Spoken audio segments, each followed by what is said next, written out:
Selamat sore dan selamat malam tentunya untuk teman-teman mahasiswa. Kita ada di pertemuan kedua di Cafe 1, di mana kita akan membahas tentang layout lebih lanjut. Yang tadi kalian sudah membahas tentang grid, ada rectangular, ada circular, ada juga diagonal.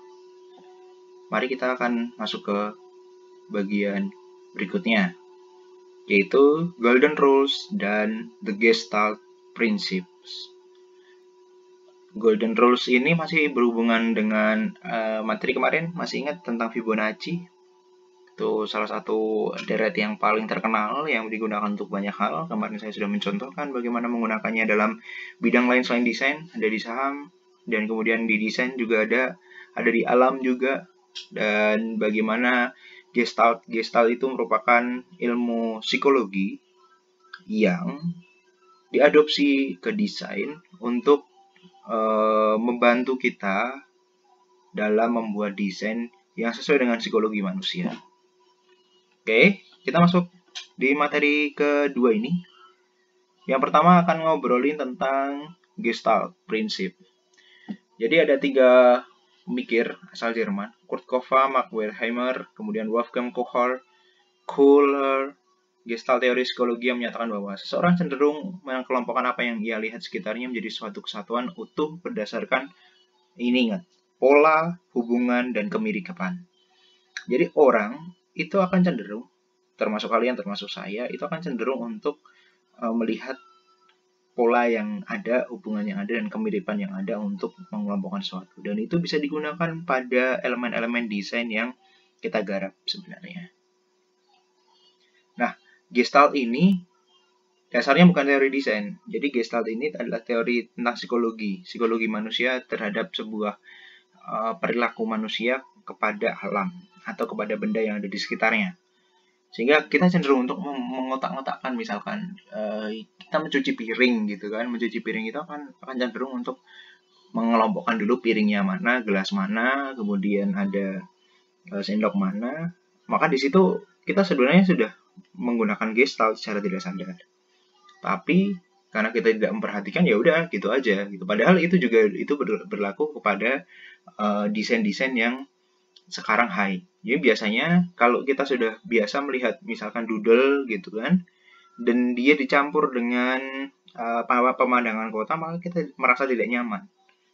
Beda dengan gambar realis. Realis itu yang gambarnya nyata, seperti foto biasanya, kemudian dia ditempatkan di misalkan di dunia di kantor yang banyak manusianya, banyak orang-orangnya, maka akan lebih menyenangkan dilihatnya karena sesuai setema. Berbeda dengan kantor-kantor yang misalkan sepi dari pengunjung, dia tidak ada pengunjung, kemudian dia menggunakan lukisan-lukisan macam atau gambar-gambar atau desain-desain macam punyanya aliran dada yang simple, menggunakan garis-garis saja, menggunakan warna 1 atau warna 2 saja, yang itu ditempatkan di titik yang sangat jauh, minimalis misalkan. Dengan tatanan ruang minimalis itu kita akan terasa bahwa cocok ya gitu. Nah, itu sebenarnya sesuatu yang dilihat oleh ketiga ilmuwan ini, Kofka dan teman-temannya itu, terhadap manusia. Manusia itu mengelompokkan gitu. Kita akan saling berkelompok. Contoh di kelas kalian, berapa yang punya geng? Yang pintar gambar ya yang sama pintar gambar aja, yang geblek ya geblek aja kan gitu. Yang nggak bisa gambar ya pasrah. Dan pasti akan berkelompok dengan itu. Dan itu hal yang normal sebenarnya. Tapi akan menjadi tidak normal kalau itu menjadi selamanya. Bukan berarti kita nggak belajar, tapi kita akan terus berusaha untuk memperbaiki semua yang bermasalah pada diri kita sampai mati. Baik, yang pertama prinsip Gestalt itu ada 6. Ada 5. Yaitu ada yang pertama proximity, similarity, closure, dan continuity, serta figure ground. Ini 6 berarti. Figure ground ini biasanya jadi satu karena bentuknya yang sama. Nanti kita akan bahas. Yang pertama adalah proximity, kedekatan, posisi. Jadi orang akan cenderung sama ketika kita bisa mendekatkan objek tersebut. Posisinya akan dikelompokkan sebagai satu kesatuan, biasanya. Ya kan?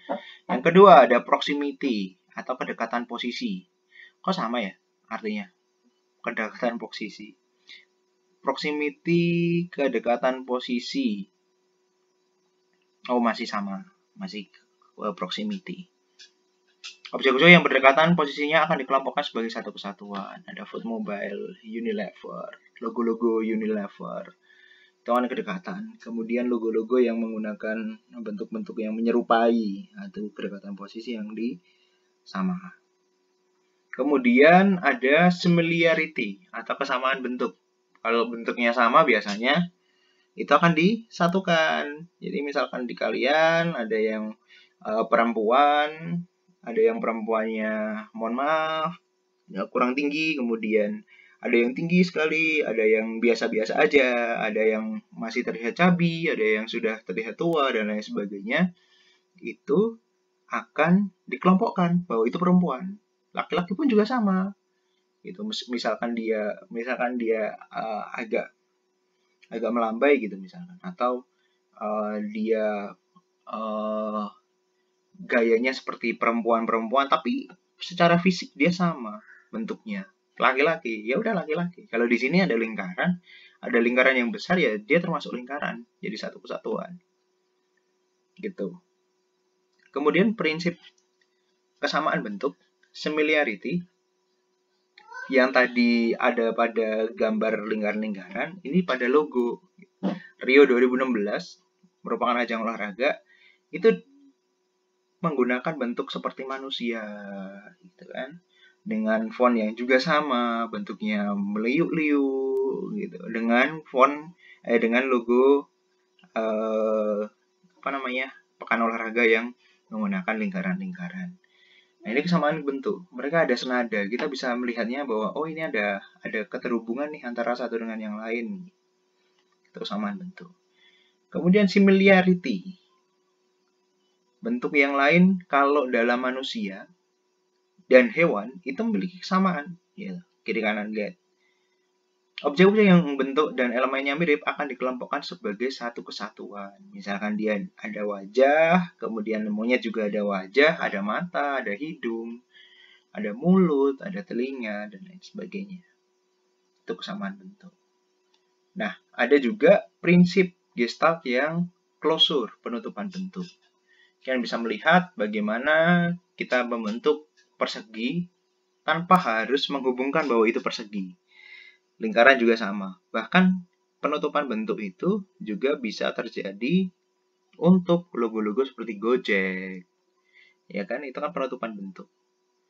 Dia menggunakan bentuk lingkaran, kemudian lingkaran lebih kecil lagi, dan lain sebagainya. Itu penutupan bentuk. Contoh yang lain adalah Marlboro. Kita bahkan tidak tahu ini Marl siapa, ya. Tapi kita bisa identifikasi dengan orangnya, gitu kan, dengan tulisannya, dengan font yang digunakan. Itu dalam prinsip Gestalt disebut closure. Bagaimana dia menutupi bentuknya, tapi identitasnya masih sama. Sama seperti yang di atas tadi. Kita bisa tahu bahwa ini segitiga, bagian dari keempatnya, bagian kanan bawah ini merupakan segitiga. Tapi dia tidak berbentuk segitiga loh. Dia terdiri dari 3 potong lingkaran yang dipotong sebagian. Gitu. Itu tidak segitiga, gitu kan? Nah, itu closure. Kemudian ada kesinambungan pola. Contoh, dalam objek gambar itu kalian bisa lihat bagaimana perempuan dikejar oleh laki-laki. Kesinambungan ini kalian juga bisa lihat di iklan X tentang bidadari jatuh dari langit. Semua iklan X kemudian menurunkan bidadari jatuh itu untuk konstruksi iklannya dia. Nah, itulah kesinambungan pola. Ada juga kesinambungan pola itu dalam logo, menggunakan lingkaran-lingkaran yang membentuk sesuatu yang berkesinambungan. Objek yang dipersepsikan suatu objek karena adanya kesinambungan pola. Kemudian ada figure dan ground. Figure ground ini merupakan ruang positif negatif. Gitu. Figurnya apa, groundnya apa. Biasanya figur ground ini kalau di film kalian bisa menggunakan contoh sebagai The Swan. The Swan itu merupakan film balerina yang ada dua sisi manusia, ada yang baik ada yang buruk, dan itu ada pada di sisi manusia itu sendiri. Nah, dalam desain itu ada ruang positif negatif yang sebenarnya tidak perlu ditampilkan, tapi dia tampil di dalamnya. Aneh kan? Ya begitulah kehidupan kita, penuh dengan kompleksitas. Ada figur ground yang lain, bentuk logo, ruang positif negatif dalam desain. Figur itu ruang positif, ground itu ruang negatif. Sama kayak listrik, ground itu bagian yang negatif-negatif aja. Yang positif yang banyak.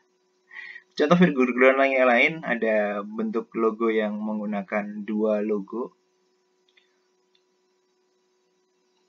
Menggunakan